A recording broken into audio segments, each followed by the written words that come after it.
පින්වත් දිව්‍ය පුත්‍රය ඔබ විවිධ වර්ණයි ශෝක වැළපීම් සසන නන් විසිතුරු ඇති දිව්‍ය විමානයකටයි ඔබ නැගිලයි දිව්‍ය අප්සරාවන් ඔබ පිරිවරාගෙන ඉන්නවා.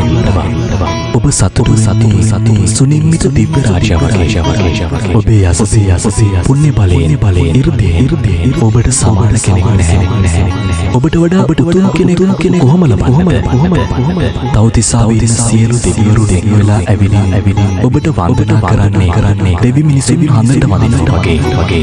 ඔබ වටේ ඉන්න මේ දිව්‍ය අප්සරාවන් නටනවා ගයනවා සතුටු වෙනවා. මහානුභාව ඇති පින්වත් දිව්‍ය පුත්‍රය දිව්‍ය අධිපති බවටයි දැන් ඔබ පත් වෙලා යන්නේ. මිනිස් ලෝකේ ඉන්න කාලෙදී මොන වගේ පිනක් ඔබ කළේ? ආනුභාව සම්පන්න ඔය බැබලි ඉන්න පින මොකක්ද?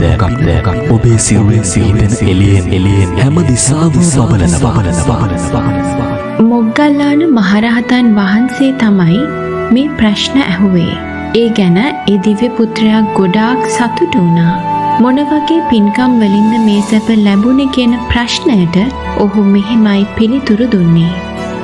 ස්වාමීනි, මම අතීත ජීවිතයේදී සුමේධ නම් වූ ශාස්ත්‍රූන් වහන්සේගේ ශ්‍රාවකයෙක් වෙලා හිටියා. මම මාර්ගඵල අවබෝධ රහිත පෘථග්ජන කෙනෙක්වයි හිටියේ. මං ඒ අතීත ජීවිතයේදී සත් අවුරුද්දක් මහණදම් පිරුවා. ඒ අටලෝ දහමින් කම්පා නොවන සසර සැඩපහරින් එතර වුණ මාර සේනාව ජයගත්තා වූ සුමේධ නම් වූ තථාගතයන් වහන්සේ පිරිනිවන් පාවදාලා. භාග්‍යවතුන් වහන්සේගේ ඒ ධාතුන් වහන්සේලා තැන්පත් රන් දැලෙන් කර වූ මැණික් එබ්බ වූ ඒ ස්තූපයට මං පහන් සිතින් යුතුව වන්දනාමාන කළා. මං පූජා කරගත්තු දානයක් මට සිහිවෙන්නේ නැහැ. දන් දෙන්න තරම් දෙයක් මට තිබුණෙත් නැහැ.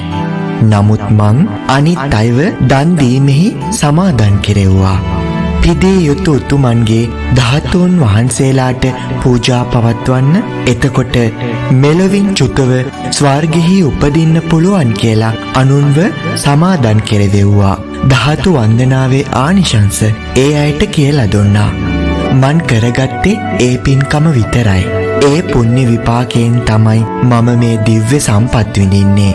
තව්තිසා දෙව් පිරිස මැද මං සතුටු වෙනවා. ඒ පිනමයි මන් කරගත්තේ. ඒ පුණ්‍ය කර්මයේ විපාක තවමත් අවසන් වූයේ නැහැ.